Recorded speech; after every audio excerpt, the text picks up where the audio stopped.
All beings begin their lives with hopes and aspirations. Among these aspirations is the desire that there will be a straight path to those goals. It is seldom so, perhaps never.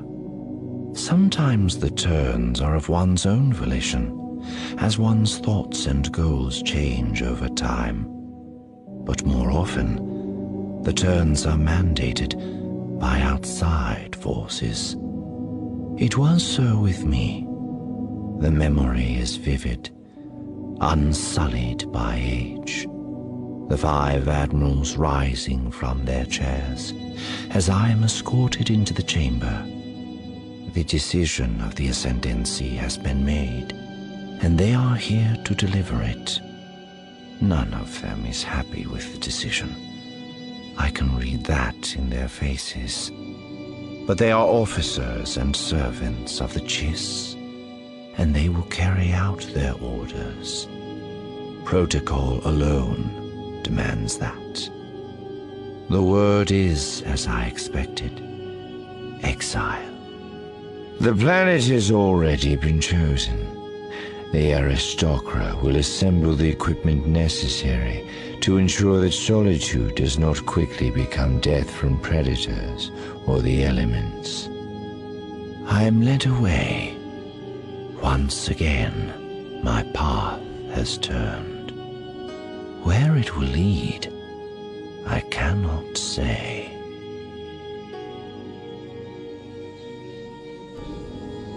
A life path may change because of important decisions or events.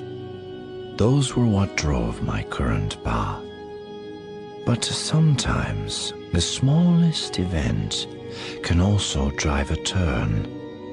In the case of Eli Vanto, that force was a single overheard word. Chiss. Where had Cadet Vanto heard that name? What did it mean to him? He had already spoken one reason, but there might well be others. Indeed, the full truth might have several layers. But what were they? On a ship as large as this, there was only one practical way to find out. Thus did my path take yet another turn, as certainly did his. War is primarily a game of skill. It is a contest of mind matched against mind, tactics matched against tactics. But there is also an element of chance that is more suited to games of cards or dice. A wise tactician studies those games as well and learns from them. The first lesson of card games is that the cards cannot be played in random order. Only when laid down properly can victory be achieved. In this case, there were but 3 cards. The first was played at the encampment. The result was entrance to the strikefast. The second was played aboard ship. The result was the promise of passage to Coruscant and the assignment of Cadet Vanto as my translator. The third was a name. Anakin Skywalker.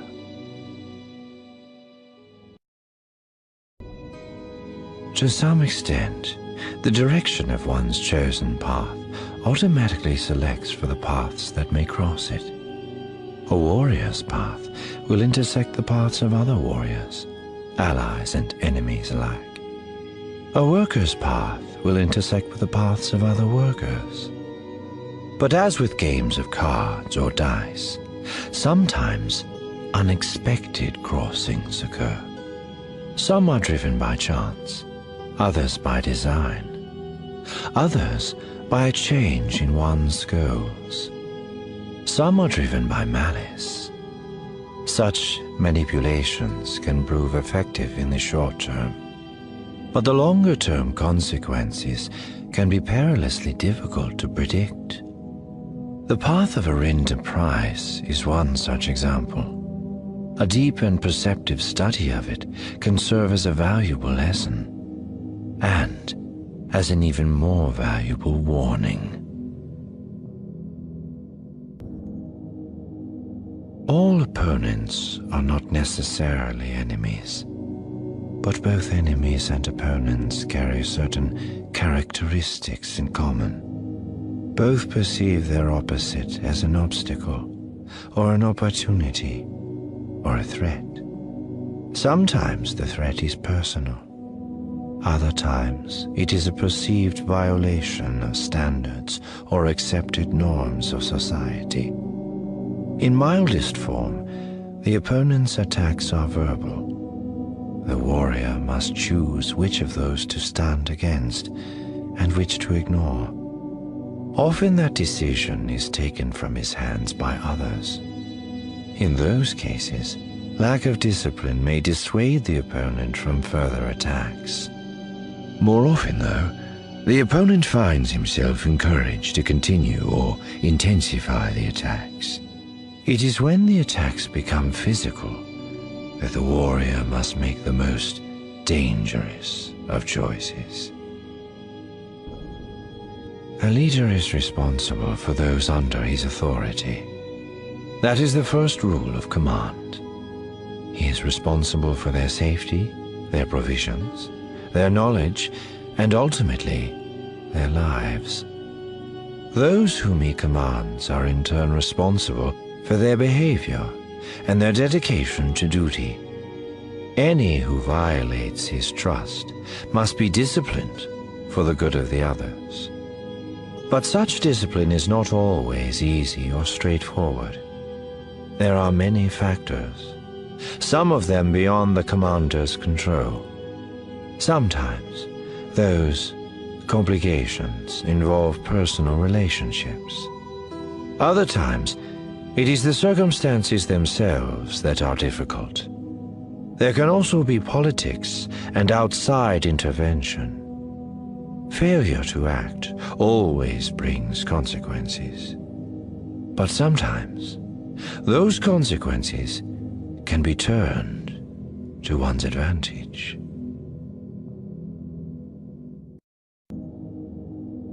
There is satisfaction in defeating an enemy, but one must never allow oneself to become complacent. There are always more enemies to be identified, faced, and vanquished. All warriors understand the need to face and defeat the enemy. Both aspects of the task can be challenging. Both can require thought, insight, and planning. Failures in any of those areas can cost unnecessary time and irreplaceable lives. But a warrior may forget that even the task of identifying the enemy can be difficult, and the cost of that failure can lead to catastrophe.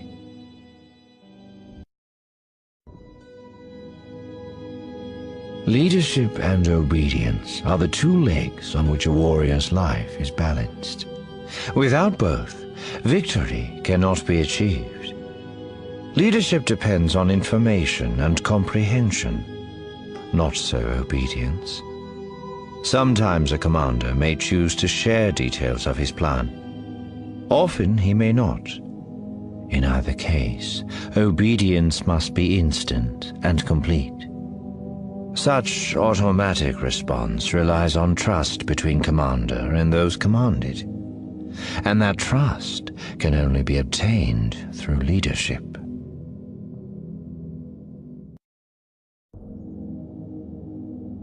A great tactician creates plans. A good tactician recognizes the soundness of a plan presented to him.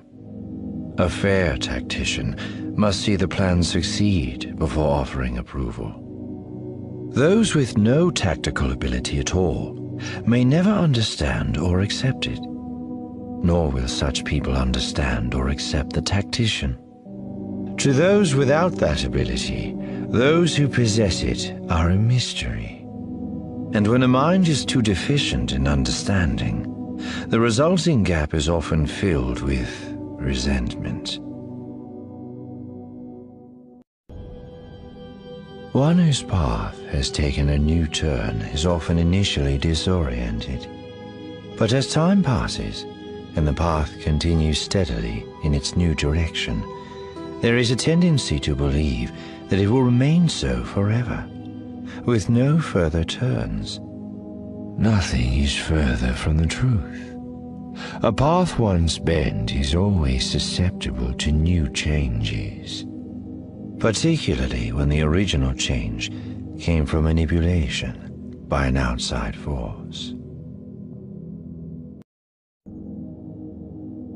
Military leadership is a journey, not a destination. It is continually challenged and must continually prove itself anew against fresh obstacles. Sometimes those obstacles are external events. Other times, they are the doubts of those being led. Still other times, they are a result of the leader's own failures and shortcomings. Political power and influence are different. Once certain levels have been reached, there is no need to prove leadership or competence. A person with such power is accustomed to having every word carefully considered, and every whim treated as an order, and all who recognize that power know to bow to it. A few have the courage or the foolishness to resist. Some succeed in standing firm against the storm. More often, they find their paths yet again turned from their hoped-for goal. But such a turn does not always mean that the victim has lost, or that the victor has won.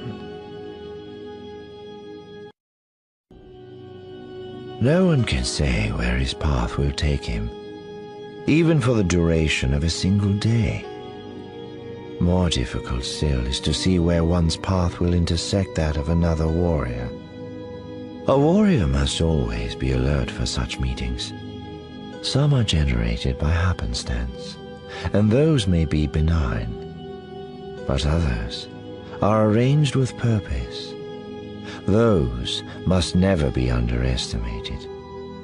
Fortunately, there are always signs.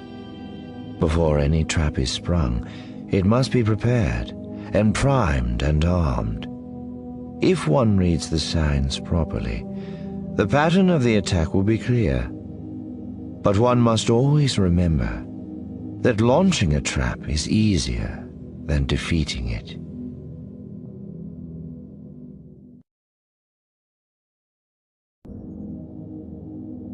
No battle plan can anticipate all contingencies. There are always unexpected factors, including those stemming from the opponent's initiative.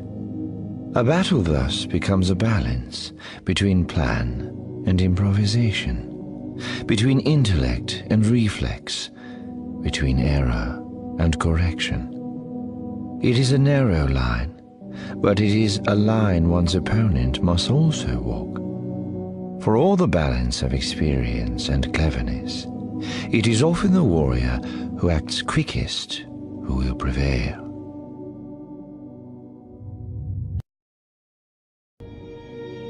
One is born with a unique set of talents and abilities. One must choose which of those talents to nurture, which to set aside for a time, which to ignore completely. Sometimes the choice is obvious. Other times, the hints and proddings are more obscure. Then one may need to undergo several regimens of training and sample several different professions before determining where one's strongest talents lie. This is the driving force behind many life path alterations. There are few sets of skills that match only one specific job. More often they are adaptable to many different professions. Sometimes one can plan such a change. Other times the change appears without warning.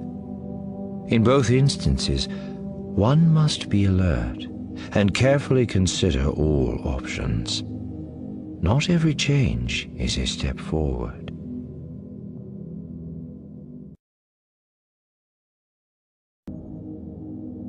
Many of those skilled in technological warfare believe that physical training and discipline are unnecessary. With turbolasers, hyperdrives, armor plating, and the mental resources to direct them, muscular strength and agility are thought to be merely conceits. They are wrong. The mind and body are linked together in a meshwork of oxygen, nutrients, hormones, and neuron health. Physical exercise drives that meshwork, stimulating the brain and freeing one's intellect. Simulated combat has the additional virtue of training the eye to spot small errors and exploit them. A change in focus can also allow the subconscious mind to focus on unresolved questions. Simulated combat often ends with the warrior discovering that one or more of those questions has been unexpectedly solved. And occasionally, such exercise can serve other purposes. No one is immune from failure. All have tasted the bitterness of defeat and disappointment. A warrior must not dwell on that failure, but must learn from it and continue on. But not all learn from their errors. That is something those who seek to dominate others know very well, and know how to exploit. If an opponent has failed once at a logic problem, his enemy will first try the same type of problem, hoping the failure will be repeated. What the manipulator sometimes forgets, and what a warrior must always remember, is that no two sets of circumstances are alike. One challenge is not like another. The would-be victim may have learned from the earlier mistake, or there may have been an unanticipated or unknown crossing of life paths.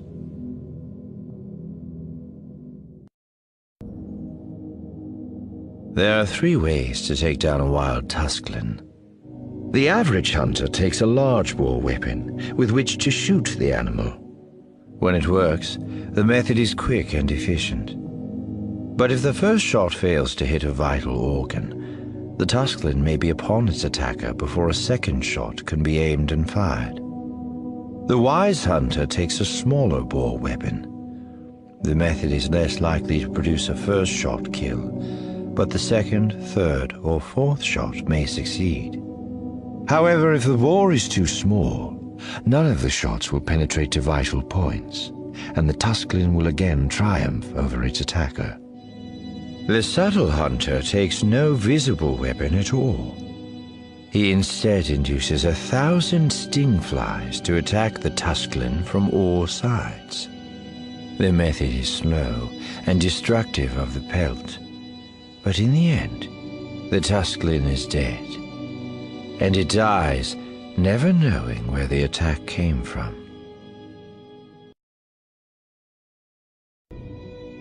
There are many stories and myths about the chase. Some are accurate, others have been eroded by the twin forces of distance and time. But one fact always remained constant. The chase must be approached from a position of strength and respect. One must have strength, for the chase will deal only with those capable of keeping their promises. One must have respect, for the chase must believe that those promises will be kept. There will be many cultural differences, and a warrior dealing with the chase must be wary of them.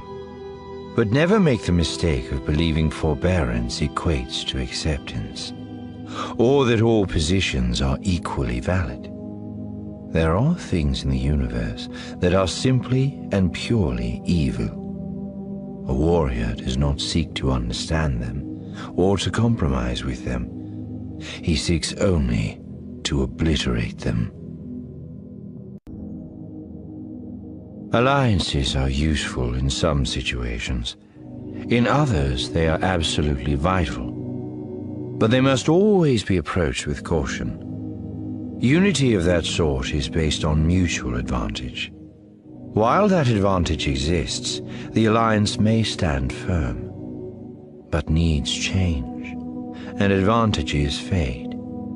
And a day may come when one ally sees new benefits to be gained in betraying another. The warrior must be alert to such changes if he is to anticipate and survive an unannounced blow. Fortunately, the signs are usually evident in time for defense to be planned and executed. There is also always the possibility that changes will serve to meld the allies even more closely together. It is rare, but it can happen.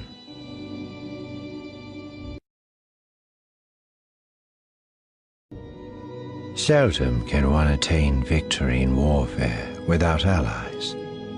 Some allies provide direct assistance, the two forces battling side by side.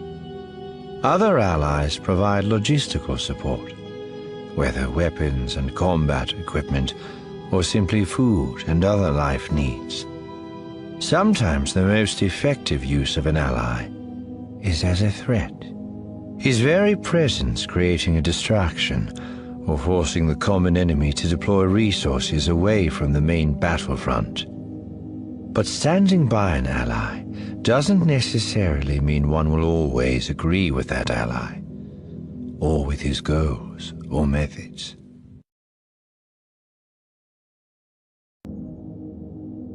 Each culture is different. Each species is unique. That presents challenges to the warrior, who often must ascertain from limited clues the strategy, goals, and tactics of an opponent. But the danger of misreading an opponent is sometimes even greater in politics. There, one seldom has the clearness of weapons activation or troop movement to warn of impending danger. Often, the only indication of conflict is when the battle has already begun. The soldier in the field and the crew member aboard a warship inevitably see a war from a limited perspective. Their goal is to carry out their mission or their appointed task, and trust that their commanders are aware of the larger situation and the vast matrix of facts, positions, options, and dangers. Leadership is a role and a task that should never be aspired to lightly. Neither should loyalty be given without reason, even if the primary reason is nothing more than the soldier's oath and duty. A true leader will work to prove worthy of a deeper trust. But leadership and loyalty are both two-bladed weapons. Each can be twisted from its intended purpose. The consequences are never pleasant. It is believed by many that the military life is one of adventure and excitement. In truth, that life more often consists of long periods of routine, even boredom, with only brief intervals of challenge and danger. Enemies seldom seek out their opponents. The warrior must become a hunter, searching and stalking with craft and patience. Successes are often achieved by a confluence of small things, stray facts, unwary or overheard conversations, logistical vectors. If the hunter is persistent, the pattern will become visible, and the enemy will be found. Only then will the routine be broken by combat. It's not surprising, therefore, that those seeking excitement sometimes weary of long and arduous pursuits.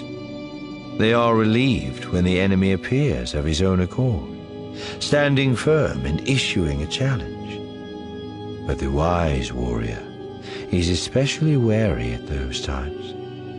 He knows there are few things more dangerous than a skilled enemy on his own carefully chosen ground.